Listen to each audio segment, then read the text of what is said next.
Coucou les amis, coucou belle âme, bienvenue sur la chaîne de l'empreinte du Sphinx. Ici Salama pour une nouvelle astrolune et c'est en fait le deuxième enregistrement parce que le premier était corrompu. Donc c'est parti. Déjà avant de commencer, je te remercie de ta présence et de ton écoute. Merci de tes likes, de tes partages, de tes abonnements, enfin de ton abonnement. Et merci aussi de tes commentaires qui permettent de faire vivre la communauté qui grandit autour de l'empreinte du Sphinx. Et de ça aussi, je te remercie. Donc, comme je le disais, nous allons aujourd'hui reprendre une astrolune pour parler du premier quartier de lune en Gémeaux qui aura lieu lundi 27 février à 9h04, heure de Paris.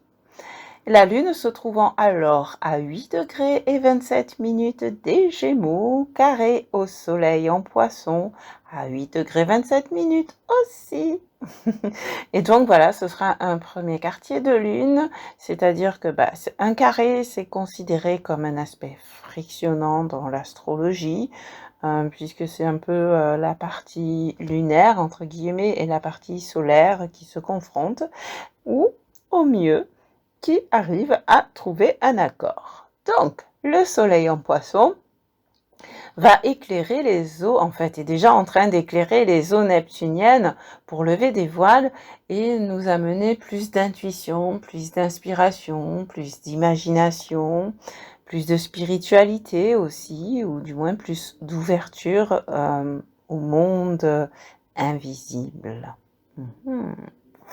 Quant à la Lune qui se trouve dans le signe des Gémeaux, la Lune qui est l'astre de la réceptivité et donc d'une certaine manière de l'intuition, mais aussi des émotions, qui se trouve dans le signe des Gémeaux, enfin qui se trouvera à ce moment-là dans le signe des Gémeaux, le signe de l'intellect entre autres, et de la communication et de la recherche d'informations de manière basique, contrairement au Sagittaire en face qui va davantage approfondir, mais ça on en reparlera lors du dernier quartier de lune, je pense.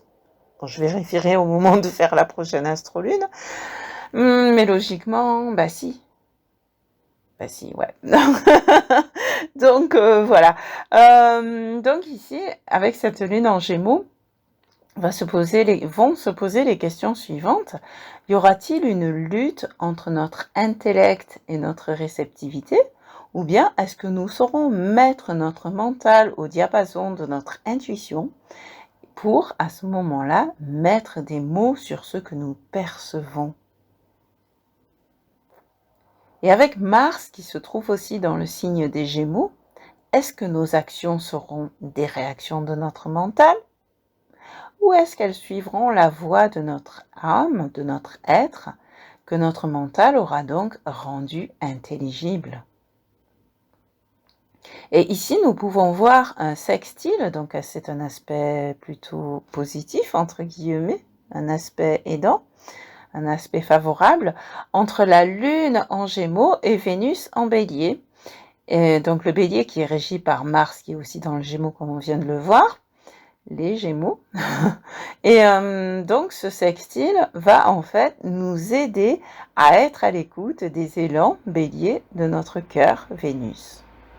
Donc voilà qui peut faire pencher, j'arrive plus à lire, voilà qui va faire pencher la balance et adoucir la friction dont je parlais avec le carré entre la Lune et le Soleil. Ensuite, mardi 28 février à 5h20, la Lune formera une conjonction avec Mars, toujours en Gémeaux, pour harmoniser les contraires, puisque la Lune est plutôt féminine, Mars est plutôt masculin, donc ce sont entre guillemets deux polarités, et donc ces contraires vont être harmonisés, et ainsi cet aspect va favoriser les actions et les paroles inspirées. Et en formant un carré à Neptune en Poisson un peu plus tard le même jour, la Lune donc, je parle de la Lune donc qui va former un carré avec Neptune en Poisson le même jour, Et il se peut qu'à ce moment-là, des émotions ressurgissent et nous troublent. Mais un peu plus tard, toujours la même journée, toujours le 28 février en fait, cette lune va former un trigone à Mercure en Verseau, Mercure qui est la planète régente des Gémeaux où se trouve encore la lune. Ainsi, nous pourrons aisément libérer ces troubles, y voir plus clair en fait, grâce à la communication. Donc, osons être vulnérables et exprimer ce que nous ressentons, nos émotions, afin de nous en libérer ou au moins de mieux les comprendre. Ou peut-être inversement, de mieux les comprendre et donc de libérer les émotions qui nous gênent. Nous pouvons aussi voir que Vénus rejoint Jupiter en Bélier jeudi 2 mars à 6h31 pour intensifier notre feu intérieur et rendre plus ardentes nos passions de cœur. Et la Lune en Cancer, en domicile, donc puisque la Lune régit le signe du Cancer, sera en carré descendant avec ce duo Vénus-Jupiter en Bélier. Et donc, ça risque de faire encore remonter quelques larmes de nostalgie. Mais il se peut que ce jour-là, donc, nous ressentions plus vivement les émotions. Et avec Chiron qui est proche de Vénus et de Jupiter, et si le fait de ressentir plus vivement nos émotions, c'était pour mieux nous aider à les libérer et à en guérir. Ensuite, dans la nuit du 2 au 3 mars, Mercure entre dans le signe des Poissons. Et quels seront donc nos échanges avec l'invisible? Saurons-nous capter des informations de la conscience infinie de manière plus consciente, entre guillemets? Et comme Mercure aura dépassé Saturne, mais avec qui elle sera encore en conjonction cette nuit-là et le 3 mars, il se peut que les jours qui suivent, donc à partir du 4, du 5, du 6 mars, nous sentions progressivement s'abaisser les limites de la communication, nous ouvrir davantage à la communication, que ce soit avec l'invisible ou avec notre entourage. Voilà tout ce que m'inspire le ciel de cette semaine lunaire.